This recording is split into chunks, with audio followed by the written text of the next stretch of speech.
मैं आपका दोस्त हाजिर हूँ आज मध्य प्रदेश की दूसरी क्लास लेकर।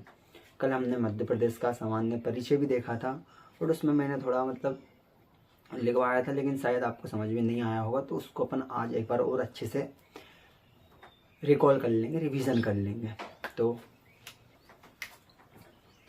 मध्य प्रदेश का सामान्य परिचय, कल हमने मध्य प्रदेश का सामान्य परिचय में मध्य प्रदेश का क्षेत्रफल, उसका मतलब जो विभाजन हुआ था, मतलब विभाजन से पहले और विभाजन के बाद, मतलब स्थिति की स्थिति मध्य प्रदेश मतलब कितने ज़िले थे, कितनी कौन कौन से राज्यों के साथ सीमा लगती थी, कितने भौगोलिक प्रदेश थे, और भी जो जो चीज़ें हैं वो हमने कल देखी थी। आज अपन अच्छे से उसको रिवीजन कर लेते हैं। तो मध्य प्रदेश का गठन तो 1 नवंबर 1956 को ही हो गया था। 1 नवंबर 1956। ये क्वेश्चन कई बार आया है, व्यापक का सबसे फेवरेट क्वेश्चन में से एक है कि मध्य प्रदेश का गठन कब हुआ था। तो मध्य प्रदेश का गठन 1 नवंबर 1956 को हुआ था। हम गठन को आगे चल के पढ़ेंगे, जिसमें हम मध्य प्रदेश के पूरे 55 ज़िले और 10 संभाग के बारे में, एक एक ज़िला कब बना था, कैसे बना था, किससे अलग होकर बना था, सबको अच्छे से पढ़ने वाले हैं। लेकिन अभी के लिए सिर्फ मध्य प्रदेश का गठन कब हुआ था, 1 नवंबर 1956 को मध्य प्रदेश का गठन हुआ था। और मध्य प्रदेश की राजधानी तो आपको पता है, मध्य प्रदेश की राजधानी भोपाल है, जो कि मध्य प्रदेश के गठन के साथ ही बन गई थी। लेकिन ये भोपाल जब ये राजधानी बना था, ना ये संभाग था ना ये जिला था, ये सीहोर की तहसील थी, सिर्फ सीहोर की तहसील थी। लेकिन अभी एक संभाग भी है और एक जिला भी है।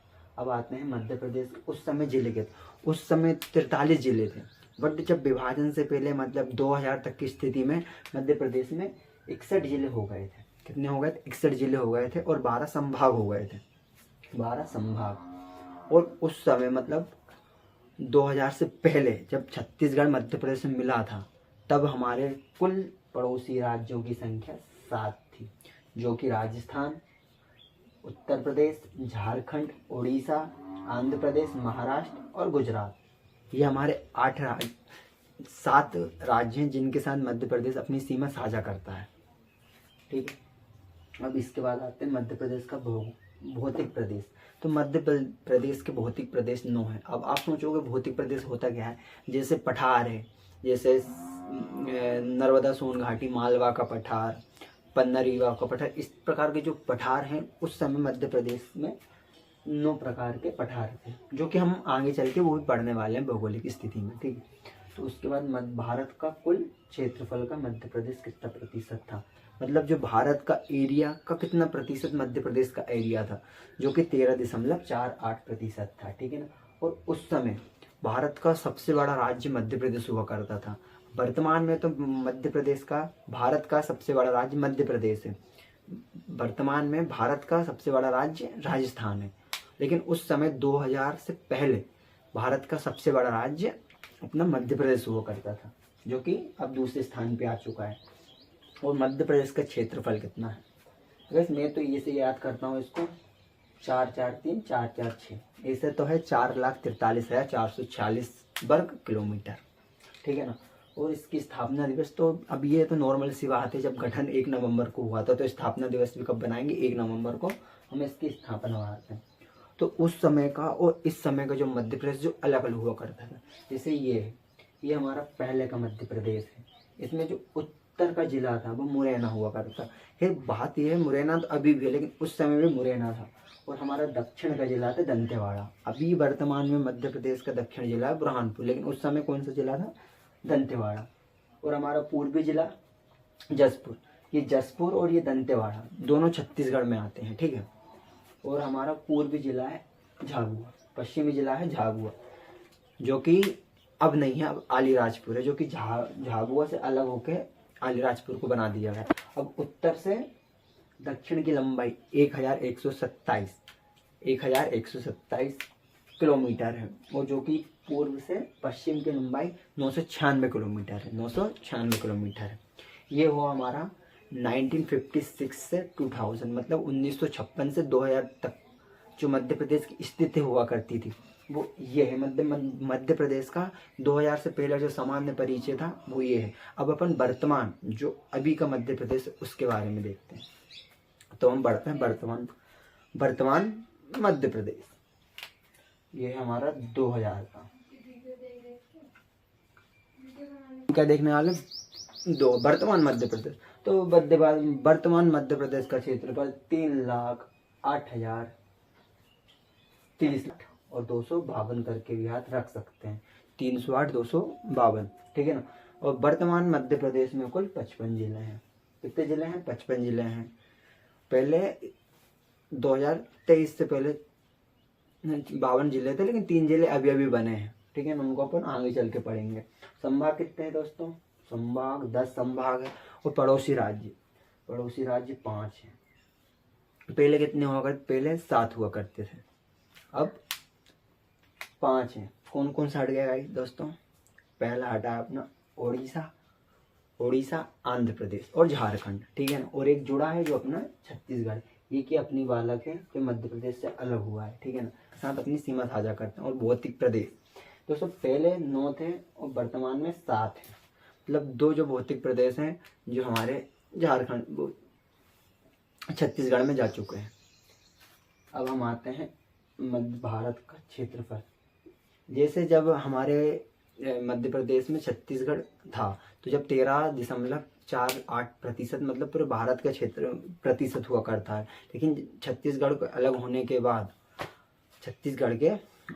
के बाद बचे हैं हमारा 9.38%, 9.38%, ठीक है ना। और छत्तीसगढ़ के अलग होने के बाद भारत का दूसरा सबसे बड़ा राज्य हमारा मध्य प्रदेश है। मतलब मध्य प्रदेश छत्तीसगढ़ के अलग होने के बाद दूसरे नंबर पे आ चुका है क्षेत्रफल में, ठीक है ना। अब देखते हैं उत्तरी जिला। तो मध्य प्रदेश का सबसे उत्तरी जिला है अपना मुरैना और दक्षिणी जिला है बुरहानपुर, जो कि छत्तीसगढ़ था तो यहाँ पर अपना मुरैना ही था, लेकिन यहाँ पर आ गया था दंतेवाड़ा, ठीक है। पूर्वी जिला है अपना सिंगरौली और पश्चिमी जिला है अपना अलीराजपुर। यहाँ पर था अपना जसपुर और यहाँ पर था अपना झाबुआ। अलीराजपुर झाबुआ से अलग होके बना है, ठीक है। तो मुरैना से लेके मतलब उत्तर से लेके दक्षिण तक की लंबाई, उत्तर से लेके दक्षिण तक की लंबाई है 605 किलोमीटर। कितनी है? 605 किलोमीटर, ठीक है। और पूर्व से पश्चिम की लंबाई है, पूर्व से पश्चिम की लंबाई 870 किलोमीटर। तो दोस्तों ये तो मध्य प्रदेश का सामान्य परिचय हुआ। तो आज से हम एक नया टॉपिक पढ़ेंगे जिसमें मध्य प्रदेश की सीमा है, कि मध्य प्रदेश की सीमा कौन कौन से राज्य से और कितनी कितनी सीमा लगती थी, ठीक है ना। और मध्य प्रदेश का केंद्र बिंदु कितने हैं मध्य प्रदेश के, ये भी पढ़ने वाले हैं। तो मध्य प्रदेश की सीमा उत्तर दक्षिण पूरब पश्चिम, उत्तर पूरब दक्षिण पूरब, दक्षिण पश्चिम, उत्तर पश्चिम, ठीक है ना। तो ये हमारा मध्य प्रदेश है। इसकी उत्तर में राजस्थान और उत्तर प्रदेश के साथ अपनी सीमा साझा होती है। उत्तरी सीमा हमारी चंबल नदी बनाती है। कौन सी नदी बनाती है? चंबल नदी, ठीक है। अब आते हैं हम दक्षिण पे। तो दक्षिण में हमारा महाराष्ट्र, जो कि ताप्ती नदी के साथ अपनी सीमा को मध्य प्रदेश की सीमा के साथ बनाता है। पूर्व में आते अपने मैकाल पर्वत, ये वो स्थान है जहाँ से हमारी नर्मदा नदी और सोन नदी का उद्गम होता है। और यहाँ पर विंध्याचल पर्वत और सतपुड़ा पर्वत मतलब एक होते हैं, ठीक है ना। और इधर है अपना छत्तीसगढ़। अब आते हैं अपन पश्चिम में है गुजरात और यहाँ पर राजपीपला पर्वत श्रेणी, ठीक है। अब आते हैं अब केंद्र बिंदु पे आते हैं कि क्योंकि मध्य प्रदेश भारत के सेंटर में है तो जितने भी भारत के केंद्र बिंदु है वो पूरे मध्य प्रदेश में आते हैं। फिर भारत नहीं, विश्व मतलब ऐसा माना जाता है कि पृथ्वी का मतलब जो अपनी पृथ्वी है ना, पृथ्वी का केंद्र बिंदु मंगलनाथ है, जो कि उज्जैन में है। पृथ्वी का केंद्र बिंदु मंगलनाथ है, वो है उज्जैन में। और अखंड भारत जो हमारा हुआ करता था वो अपना बरसाली बैतूल में है, ठीक है। अविभाजित भारत मतलब पाकिस्तान जब मध्य प्रदेश में भारत में था तब हमारा कटनी का मनोहर गांव, ठीक है ना। कटनी का करौंदी का मनोहर गांव मतलब कटनी जिला है, कटनी जिले के अंदर करौंदी है। करौंदी का एक गांव है जिस गांव का नाम मनोहर गांव, ठीक है। उसके बाद भारत का विदिशा मध्य प्रदेश का सागर है। तो ये थे हमारे मध्य प्रदेश के कुछ केंद्र बिंदु। तो आज के लिए तो इतना बहुत है। अब मिलते हैं नए टॉपिक के साथ आपको कल। जब तक के लिए राम राम।